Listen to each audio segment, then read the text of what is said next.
सुबह की पहली रोशनी नमूदार ही हो रही थी कि अचानक वादी हजर एक दर्दनाक गूंज से लर्ज उठी। ना हुआ चल रही थी, न कोई बोल रहा था। अचानक एक पहाड़ी चट्टान दरमियान से फट गई। गर्द वो गुबार उड़ा, रोशनी चमकी और उसके अंदर से एक अजीम अलशान ओंटनी बाहर निकली। लोग कांपते हुए पीछे हट गए।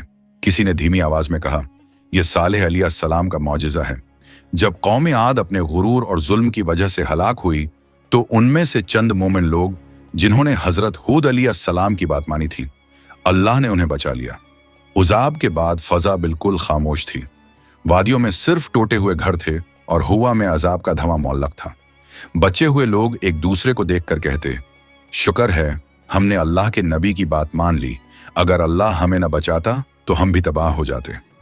ये मोमिन लोग वादी आज छोड़कर नई जमीन की तलाश में निकल पड़े।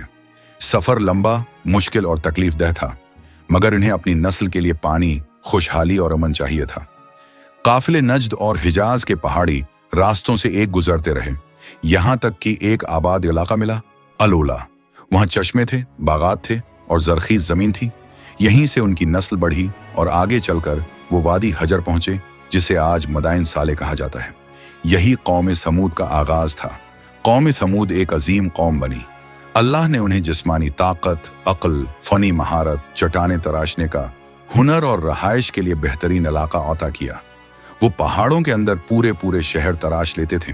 ऐसी इमारतें जिनकी दीवारें सीधी, सितून बुलंद और नक्श व नुगार ऐसे कि आज भी इंसान हैरान रह जाता है।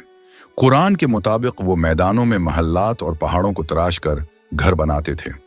उनकी जिंदगी में दौलत, बाजारों की रौनक, बागात, खजूरों की खुशबू और खुशहाली थी, मगर नामतों के साथ गुरूर आ गया।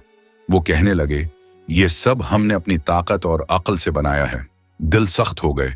उन्होंने पहाड़ों में तराशे हुए बतों को माबूद बना लिया और अल्लाह को भुला दिया।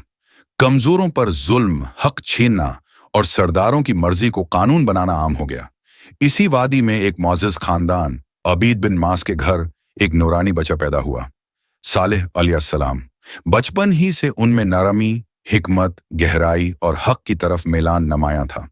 जवानी में वो दुनिया की चमक से दौर तुन्हाई में अल्लाह को याद करते रहे। फिर एक रात अल्लाह ने उन्हें नबूत अता फरमाई। सालेह अलैहिस्सलाम ने कौम को पुकारा, सिर्फ अल्लाह की इबादत करो, उसके सिवा तुम्हारा कोई माबूद नहीं। कौम के सरदार हंस पड़े, कहने लगे, कल तक तुम हमारे अक्लमंद दोस्त थे, आज हमें हमारे माबूदों से रोक रहे हो। अगर सच्चे हो तो कोई निशानी दिखाओ। उन्होंने शर्त रखी, उस पहाड़ी चट्टान के अंदर से एक जिंदा ऊंटनी निकाल कर दिखाओ।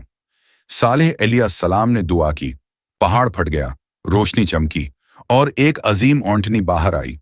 कुरान ने उसे नाकत अल्लाह और अल्लाह की निशानी कहा है।